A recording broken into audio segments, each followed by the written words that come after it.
Një botë në flak, kur njerëzimi humbet veten dhe zemrën. Kjo botë nuk po vdes nga vetë vdekja, por nga dehumanizimi. Nga ajo që i bëjmë njerëzimit kur harrojmë se çdo njeri ka shpirt, ka ëndra, ka një familje që e pret në shtëpi, ka të drejtën për jetën. Sot, disa nga etnitë më të vuajtura të tokës po kalojnë në përferin e dhunës, urrëties dhe vdekjes së heshtur.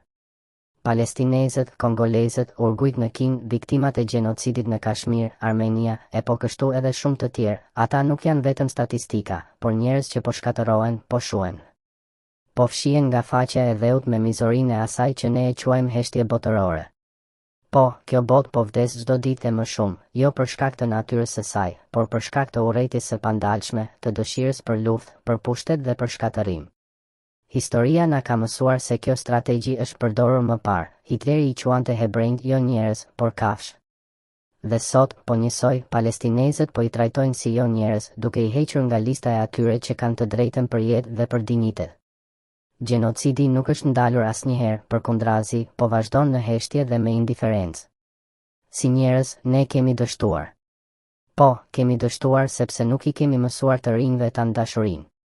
Ne kemi kultivuar frymën e smirës, të urrëties, të egoizmit të paskrupull. Në vend që të përqafojmë njëri tjetrin, ne përqafojmë interesat materiale dhe pushtetin e verbër që e çon botën drejt shkatërimit. Për ne, gjërat materiale janë më të rëndësishme se sa jeta e një fëmije në Kongo, në Palestinë apo në Kashmir. Dhe kjo është më e trishtueshmja, ne jemi bërë spektator indiferent të kësaj tragjedie globale. Në vitin 2025, kur shumë vende europiane apo SHBA jetojnë në mirëqenie dhe qetësi, djemtë dhe vajzat në Kongo, në Palestinë apo në zona të tjera të botës duhet të vdesin që ne të kemi rehatin ton. A nuk është kjo një tragjedi që s'mund të përshkruhet me fjalë? Një padrejtësi kaq e madhe sa që të trondit shpirtin dhe zemrën. Kemi humbur rrugën, kemi humbur thelbin e qenies njerëzore, atë që na bën të jemi njerëz, dashurinë për tjetrin, për jetën, për mirëqenien e komunitetit. Kemi harruar si të jemi njerëzor, si të kemi shpirt të mirë.